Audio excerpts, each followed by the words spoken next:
చెప్పండి. జై శ్రీమన్నారాయణ. జై జై శ్రీమన్నారాయణ. ఇవాళ అక్షయ తృతీయ అని అమ్మవారు సాక్షాత్తు శ్రీ మహాలక్ష్మి ఈరోజు పాలసముద్రంలోంచి వచ్చిన రోజు ఈరోజు.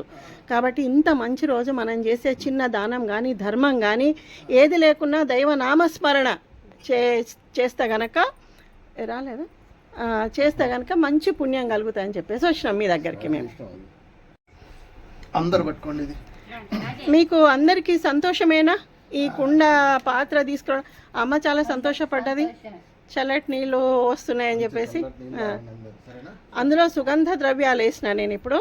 ఆ వాటర్ ప్రతిరోజు తాగండి మంచిగా. మీరు బాగుండాలి, మీ తరతరాలు కూడా మంచిగా ఉండాలి అందరని. ఎవరి మీద కోపం పెట్టుకోకండి, అందరు బాగుండాలని కోరుకోండి. సరేనా అమ్మా? తనకు చెవులు వినిపించవు కదా? సరే సరే, ఓకే ఓకే. తర్వాత పళ్ళు తీసుకోండి.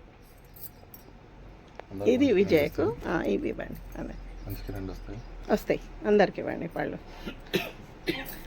అమ్మ తృప్తిగా తినండి. మీకు ఏది లేకున్నా విజయతో ఫోన్ చేయించుకోండి. సరేనా?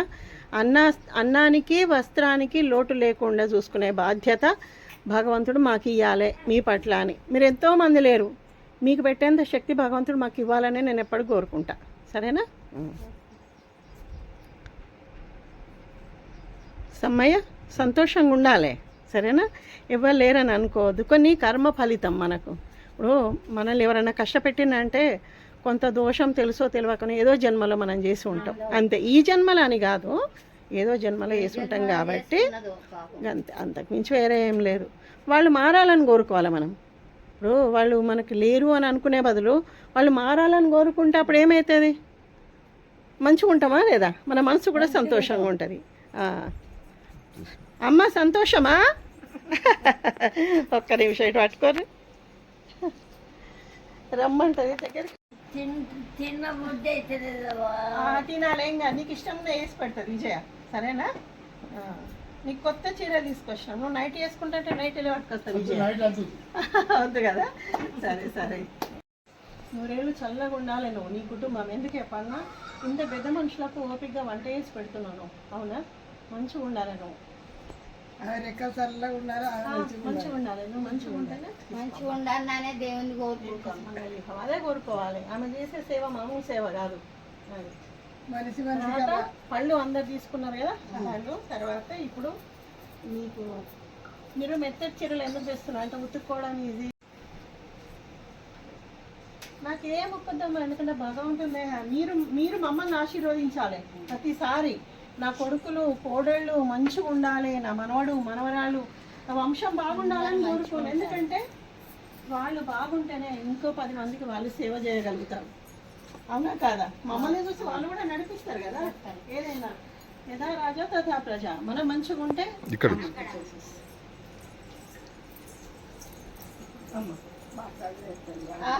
తీసుకో. సరేనా? సరే సరే అమ్మ, నువ్వు మంచిగా ఉండాలి సంతోషంగా. సరేనా?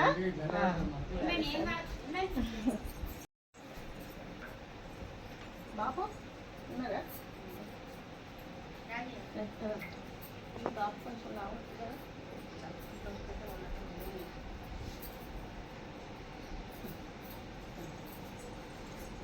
ఇవన్నీ స్వామివారి వస్త్రాలే. మీరు కట్టుకోవడం అనేది మీ అదృష్టం. అది ఏంటున్నారా? భగవంతుని అమ్మవారి జాగ్రత్త, మంచిగా ఉండండి. అమ్మ ఇవాళ స్వామివారికి అమ్మవారికి నివేదన చేసిన ప్రసాదం ఇది. అందరు తీసుకోండి. ఇక్కడ అమ్మకి పెట్టండి.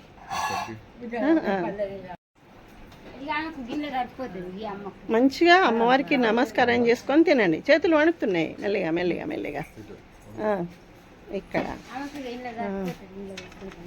ఎవరికి? అమ్మ చిన్న పెద్ద మనిషి కదా. సరే సరే సరే అమ్మ, మనం చేసుకునేది ఒకటి దానం ధర్మమే ఈ జీవితానికి, ఇంకేం లేదు. మేం చేసే సేవ కంటే నువ్వు చేసేది ఎక్కువ విజయ. నీ సేవ అందరు చేయలేరు. ఒక్కసారి చెప్పండి, జై శ్రీమన్నారాయణ. జై జై శ్రీమన్నారాయణ.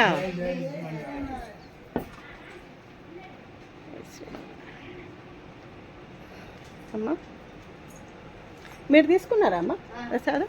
మళ్ళీ ఇంకా ఉంటే మళ్ళీ సాయంత్రము తినండి, సరేనా? అందులో ఉంటుంది, విజయ మళ్ళీ పెడుతుంది. అంతే కదా.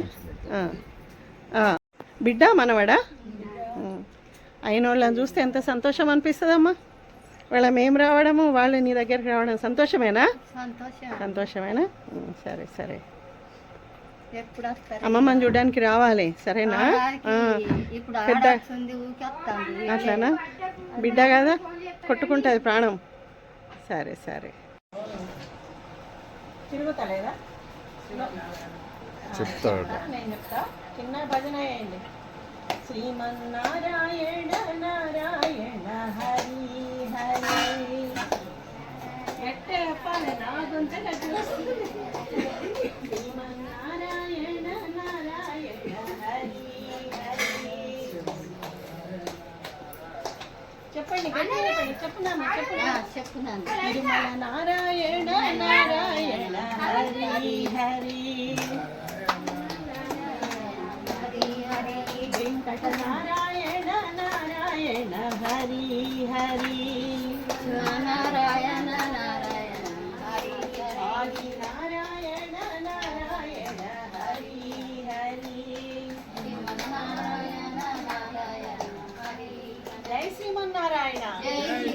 ప్రతి ఒక్కరి వల్ల వేడుకోండి, మంచి జీవితం ఇవ్వాలి అని చెప్పేసి, సరేనా? భగవంతుని మీరు ఇవాళ వేడుకుంటే తప్పకుండా మీ కోరికలు తీరుతాయి.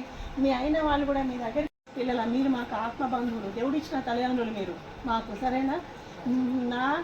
నా కుటుంబం బాగుంటే ఇంకా ఇంకా వాళ్ళ ద్వారా సేవ జరగాలి. వాళ్ళందరూ నా కుటుంబం బాగుండాలని మీరు దీవిస్తే చాలు, సరేనా? అంతేనా? మా పిల్లనే ఉంటుంది, మాకు మనసులో ఉంటుంది. చాలా సంతోషం అమ్మ, చాలా చాలా. ఎందుకంటే ఇంకేం కావాల్సిన అవసరం లేదు. ఇది ఆత్మానందం, ఎక్కడికో తిరిగితే రాదు ఇంత సంతోషం.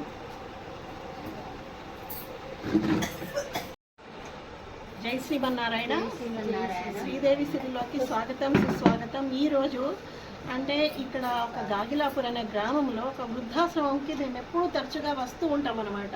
అంటే వీళ్ళు నాకు జన్మ ఇచ్చిన తల్లిదండ్రులు ఎలాగో భగవంతుడిచ్చిన తల్లిదండ్రులు వీళ్ళు.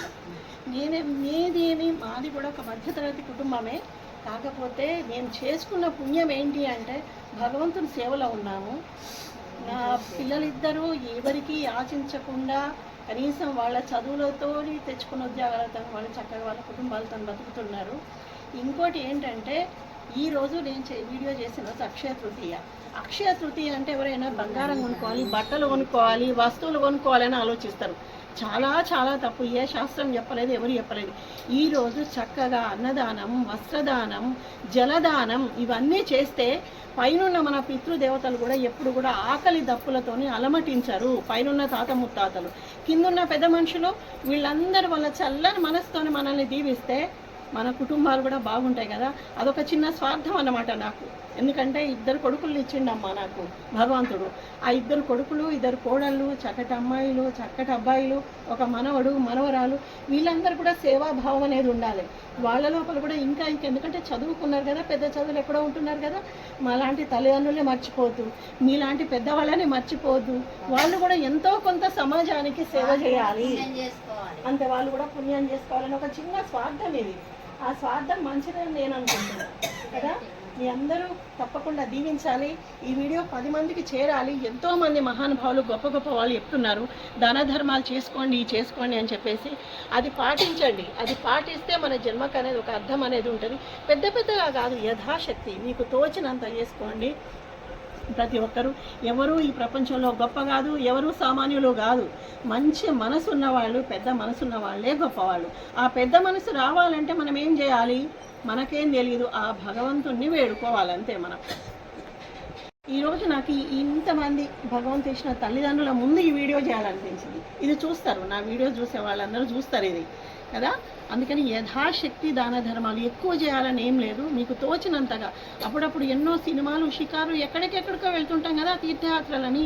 ఇది ఒక పుణ్యక్షేత్రం, ఇది నాకు తెలిసి. ఇలాంటి పుణ్యక్షేత్రాలకు రావాలి, వచ్చి వాళ్ళతో కాసేపు గడిపి వాళ్ళతో సంతోషము, సుఖ దుఃఖాలన్నీ పంచుకోవాలి. అప్పుడు ఎంత ఆత్మసంతృప్తి ఉంటుందంటే, ఇది నేను చెప్తున్నాను, ఇందాకేదో మర్చిపోయాను నేను. భగవంతుణ్ణి వేడుకోవాలి. ఏమని? మనలో ఉన్న లోపాలు మనకు తెలియదమ్మా. మీరు ఎవరైనా అంతే, మనలో ఉన్న తప్పులు ఎవరు ఒప్పుకోరు, కానీ ఒప్పుకోవడం అనేదే నిజమైంది. ఎందుకంటే ఎవరు తప్పు లేకుండా ఉండం కాబట్టి మనలో ఉన్న లోపాలు మనం సవరించుకోవాలి. మీరు అందరూ ఉన్నారు, ఎక్కడ ఏ లోపాలు చేయకుండా తప్పు లేకుండా ఉంటామా? మనం కాదు కదా. స్వచ్ఛమైన మనసుతోని అసూయలు, ద్వేషాలు ఇవన్నిటికీ ఏమీ కూడా మనం అతీతంగా ఉండాలి. అతీతంగా ఉన్నప్పుడే అది శ్రీ మహాలక్ష్మికి ఇష్టమైన విషయం. దానికి తగ్గట్టుగా అమ్మనే కదా మనకు జన్మ ఇచ్చింది కదా. మరి అట్లా రాగద్వేషాలకు మనం అతీతంగా మనం ఉన్నప్పుడే ఆ భగవంతుని పాదాల దగ్గరికి మనం చేరుకోగలుగుతాం. ఏదంటే మళ్ళీ అదే నరకంలో పడి కొట్టుకోవడం, ఏదో నీచ జన్మలు ఎత్తడం ఇది కాదు. చాలామంది ఏమనుకుంటారంటే చనిపోయిన తర్వాత ఏముంటుంది ఏంటి ఏ జన్మ, అది కాదు. పుట్టడం గొప్పతనం కాదమ్మా, చావడం గొప్పతనం. మనం పోతే ఒక నలుగురు మన యందు ఉండాలి, గుర్తుపెట్టుకోవాలి, అవునా కాదా? అది లేనప్పుడు అలాంటి జీవితం మళ్ళీ కావాలని కోరుకోవాలి మనం, అంతే. అలాంటి జీవితం ఇవ్వాలని భగవంతుని కోరుకోవాలి. ఇంతకు మించి నేను ఎవరికైనా, ప్రపంచానికైనా, సమాజానికైనా చెప్పేది ఏం లేదు. మీ అందరి మీ చల్లని మనసు మా పైన ఉన్నంతకాలం నా కుటుంబం ఎప్పుడు బాగానే ఉంటుంది. ఇంకా ఇంకా ఇలాంటి సేవలు జరగాలి, మీరందరూ బాగుండాలి, మీ ఆశీర్వచనం మాకు ఉండాలి. జై శ్రీమన్నారాయణ. జై జై శ్రీమన్నారాయణ.